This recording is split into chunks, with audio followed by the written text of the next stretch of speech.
stuff. And first thing I see him with this lady, and she was showing him all around, and she got him on the treadmill. And I'm kind of watching him and thinking, So I go over there, and he doesn't think he sweated. I'm telling you what, he was drenched with sweat. And he just... Pretty soon I look over there, and he's jogging. I'm like, dude, you need to slow down a little bit. He said, no, I'm good. And he got a free Planet Fitness t-shirt. Yes, I did. What is it, by the way? Oh, it's over there amongst the ruins. So that's his prize to take home. Yes, it was nice. It was a very good, invigorating experience. I stayed at the stretching place for about, probably about half an hour, and then after that I got on the treadmill. And since I didn't, was that a treadmill? Is that what you call it? Yes. Okay. I wanted help with it, so I asked the lady to come with me and show me how it works, and she did. I started at 3.5 and stayed there about a minute and a half, 2 minutes, and then I jacked it up to about 10. And held it at 10 for as long as I could and jacked it down to 3, and off and on, because basically my goal was I was wanting to strengthen my heart, because, I don't know, it's like I had some problems breathing a few months back, and so I was like, well, I've got to strengthen my heart then.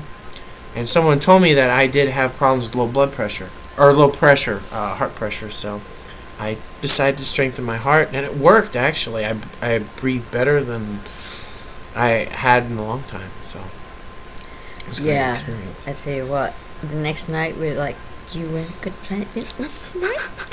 I said, I think I'll wait. Well, yeah, because my pelvis was kind of hurting after all that running. So I didn't want to injure myself. That would have been terrible. No doubt. Then I wouldn't have been able to do anything else that was fun and exciting. So, okay, what was the next? The next thing was helpful tips for meeting people off of the internet. Did you want to start this one? Yeah, that can be a real scary thing. Sometimes you can meet somebody and they're not who you think that they are. Don't plan on going to visit somebody if you haven't known them for a long while. Like, we've known each other for how long? About at least a year and a half or more. Yeah. Well, no, it's more than that. Two, at least 2 years. Longer than that. So. See, because I met her in a Christian chat room on Stickam, which, by the way, Stickham's closing down, unfortunately. So, of course, somebody said something about iHas Chat. But anyway, I met her about just 2 years ago, wasn't it? At least. At least, yeah. It was at least 2 years ago. I met her and talked with her and spoke with her, and then about a year, I think it was about a year, I had suggested about coming for a visit, or she had suggested, or something like that. We were talking about it. Of course, since I was overseas, that wasn't possible. But now that I came back, that I was back, I decided to do it. So it was a good experience, though. But ultimately, the point here that we're trying to make is that you should not go visit somebody that you meet on the internet if you haven't already gotten to know them and on the internet for some time. Because, I know, like, lots of people, I'm sure one of the objections some people would have is, like, they would say, oh, what about the Craigslist killer and all of this stuff. And it's like, people, the media does spend a lot of their time talking about the horror of meeting somebody from off the internet, and it's like, well, the reality is that person that's sitting behind the webcam is actually a real person. You may not know all the details about them, but you have to get to know the person first, ultimately. That's the first tip, if you will. You've got to get to know the person first before you arrange to have a meeting with them. And I think also for us, both being Christians and having a relationship with Jesus Christ, there was a bond there that, God gives you the ability to know how to choose, but you got to make sure that you're choosing for the right reasons. Mm-hmm. And, we were really blessed having him here, and we were able to take him to our church, and he got to see what, the church I go to was like, and I think you liked it, right? Yeah, I did. I liked the worship and the messages. It was, what was it? Oh, Victory Christian Center. Yeah? Yes. There's a whole branch of these Victory Christian Centers around the nation, or maybe even around the world. I don't know. Yeah, they're everywhere. They're everywhere, and the reason I had first found out about actually the Victory Christian Center from television, watching Billy Joe Daughtery from Victory and Jesus broadcast. I think it lasted about half an hour on Sky Angel. Okay. And then Sky Angel. yeah, Sky Angel is the Christian satellite network that beams wonderful Christ-centered stuff. Beans. Yes. But anyway, so that's how I had found out about Victory Christian Center before, and then I came here, and I actually had a chance and opportunity to participate in the service or a few of the services at the church there, or here rather. So it was good, a very good experience. I liked it, and yeah, it rocks. It's very good. Yeah, we have a really good worship team, and the music's awesome. And I tell you, the first thing I was good to find is to see how humble they were, because you find these musicians, a lot of them are stuck on themselves and big on pumping the crowd, and it's an interesting thing. I was reading, now of course the people debate about like the Apocrypha and stuff, but I've read the Apocrypha, and there was a passage in the Apocrypha that was really enlightening. I think it was in the Wisdom of Solomon. It talked about Aaron. He encouraged the people of Israel not by working the crowd or trying to pump them up, but he encouraged them by reminding them of the goodness of God. And that is actually the essence of worship, And that's what I felt they were doing there. And that was really what impressed me the most about the Victory Christian Center, that experience that I had. so that's a big 10.0 for Victory Christian Center Yes, in it Lafayette, is. Indiana. Mm-hmm. Yeah, it's a nice church, and that it's the first place I've ever found that I could really, really worship the way that I want to and I need to. So it was nice to be able to share that with him. And we did some little bit of Bible studies together, and that's also the thing that we have in common, is with Jesus. And my husband had to take him to Purdue and show him around. Purdue University. Yes. That's awesome. So I just wish it would have been in the summertime so you could see him. Well, yeah, it was really cold, when I first came. Oh my gosh. It was like, oh, you can just feel it blow right through your coat and everything. Well, you got here like 2 o'clock in the morning. Well, yeah, it was really early in the morning when I arrived. Yeah. It was like, Well, when I first talked to them, they were going to wait and come the next morning. So I thought, I can get my house cleaned up. And then all of a sudden his dad calls and says, hey, I got a spurt of energy. We're coming straight through. yeah, he drank a little cup of coffee, and he felt like he was ready to just go there that night. So we made it earlier than we thought. Yeah. So we talked about that. We talked about the highlights, funny moments, and the tips. Like the tips. The tip 1 was to get to know the person. Tip 2 is to have common ground, whether it's religion or politics or whatever, and then is there anything else? Well, we didn't have time to quite do this yet, but we are considering doing a radio show together. Mm-hmm. You want to expound on what we're going to do? Well, basically, she already has a radio show of sorts. Is it called? Did you call it Tea Time with Teero? Yeah, it's Teero Talk Time. Oh, Teero Talk Time. So that's actually I have the outline here. Let me go grab it. I swear, you guys, he knows everything. Well, I think he's like probably had his nose stuck in a book for like 25 years because that's how old he is. Let me see. Okay. These are my Bible verse notes here on this stuff, the topic.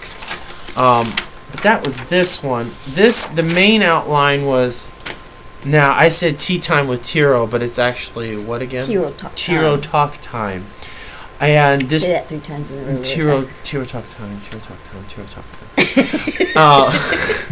So anyway, the subject matter is going to be on accountability and responsibility. 2 very important things. Vital. Very vital. And the purpose was to help people realize we need to be accountable and responsible with the time that we have. The genre format would be kind of like right now, talk show, whatever, but actually this is more of a vlog than a talk show. But at any rate, that genre format would be a talk show. Target audience, the age group was going to be actually everybody, I guess. But yeah. I have here 12 to 19-year-olds, all Christians and non-believers, with the focus on parents. Yes. So if you're a parent, you would want to tune in to this episode. Exactly. Especially. Although, in general, you do talk about, like, stuff, like, you do already do some measure of, like, guidance, counseling or something like that. Yeah, I do a lot of stuff on Skype. I do. Talk about your experience, like, your, I guess, experience with counseling and stuff like that, where all you've been and stuff. Just a synopsis. I did attend a Bible college, got a degree in Bible studies and vocal music, and I've done a lot of things. We were in the ministry for 20 years. I've done social work, So now I do things mainly just for God, and I have on Skype. I pray with people. I counsel with people that need to talk about their problems, and looks like God's given me the gift of gab anyway. That's a good gift to gab. But it's also, you've got to listen to people and really try to see where they're coming from and try to minister to them. It's, it's not just me. It's not me at all. It's only through the grace of God that I can do that. And then the teaching tools and methods, lecture, Bible, and maybe some cute... Well, actually, we couldn't do cute pictures if it's a radio show. So. It's us. Well, yeah, it is. This is a cute picture. It is, but what I'm saying is like, I was more coming at it from a format of a radio show, since you're doing it on like blog talk. Yeah. There's a stranger in our house. Yes. It's who is it? So, do you think I'm funnier than what you thought? I don't know. I don't know. It's hard to tell. Hard to say. No, I think I am who I am everywhere I go. So. Yeah, actually I think that is about the size of it. The size of it. That is. That's a very succinct way of putting it. Teaching tools, method, lecture, Bible, blah blah blah. Generic format, outline, and introduce the show, and blah blah blah, and so on and so forth. And then we were going to have viewers call in and talk, and sometimes, who knows, sometimes you have a nice little stimulating debate with callers. Yeah. But anyway, that was the plan, and it was probably last about an hour. Yeah. The outline that I drew up for it probably last about an hour. But anyway. See, the good thing about having him with me is that he likes to do the outline and everything, where I'm just a fly by the seat of my pants type of girl. It's good to fly by the seat of your pants sometimes, but when you're doing like live broadcasting, that takes a whole lot of... That's a horse of a different color. It is. It sure is. And so, I guess I kind of took like teaching methodology classes when I went to college, and I have a little bit of experience about like writing up outlines and boring stuff like that. So, and I'm trying to show her how to do that so she can do it on her own, and she'll be really big hit, I'm hoping. I think she will be. I'm pretty sure, actually, you already have a fairly big audience, I think. I don't know. How many viewers do you have go on to your radio show the last time you checked? I don't know. It's been a while since I've done it, so I have no idea. I know you did that one. Well, never mind. Let me see. I think that just about does it. Except one last final thing. Did you want to add any additional comments or anything? Let's see. I would say, I guess for me, the final tip as far as meeting people online goes, you need to develop your sense of discernment and intuition. Yes. Because ultimately, if that is really, if you've really worked on honing that, then you do an awesome job of selecting the right people and meeting the right people and so on and so forth. And so anyway, that's my tip. Yeah. I would we actually had a sermon on that a couple weeks ago on right people, right places, right things. Mm-hmm. And if you don't surround yourself with the right people, you end up in the wrong places. And you get yourself in a lot of trouble. That is true. When you surround yourself with good people and you can really discern who's the good guy and the bad guy, it's really, really important. It's something that I pray for daily. So, but we've really enjoyed having him here this week. And I really enjoyed being here too. Yes, he did. Probably a little too much. I wanted him just to be able to relax and have a good time. And so I just didn't do anything. My favorite, she said, you can sit down, you can watch Netflix or do whatever. My main movies that I watched that I thoroughly enjoyed was The Fugitive, the old TV show called The Fugitive. It's about basically this guy who's accused of a crime. Doing a crime that he didn't. Yes, Dr. Kendall was accused of doing a crime that he didn't commit, and on his way to death row because they used to kill people for killing other people back in the day. Imagine that. And he ends up escaping. So the whole TV show is him going from place to place, basically. So I watched that show, and also I watched The Eagle.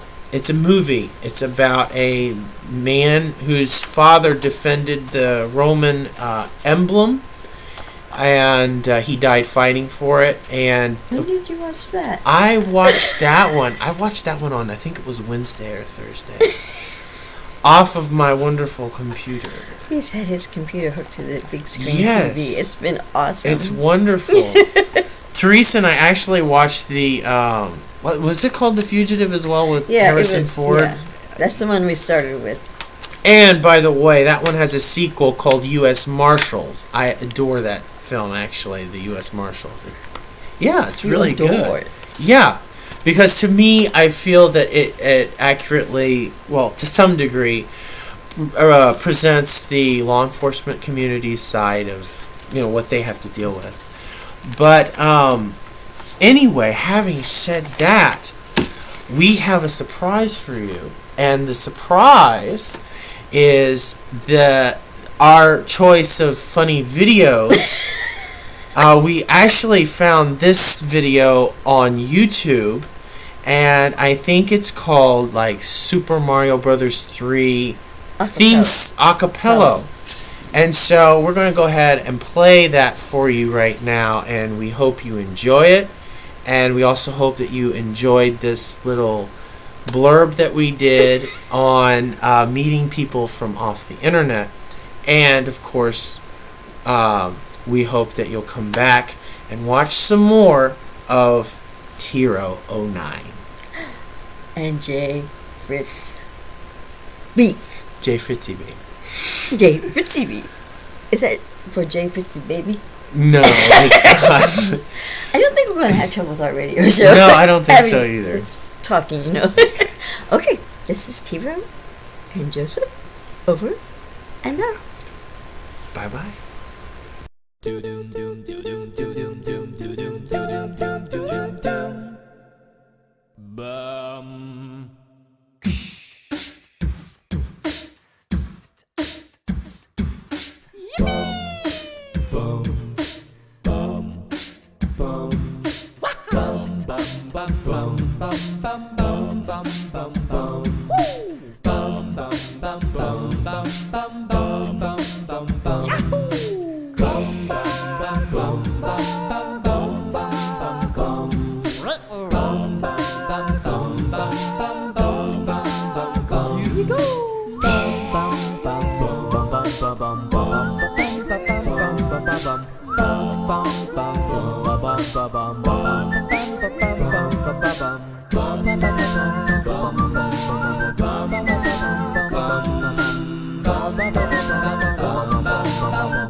Thank you, Mario, but your princess is in another castle. And I'll send a warp pipe to help you find your true love faster.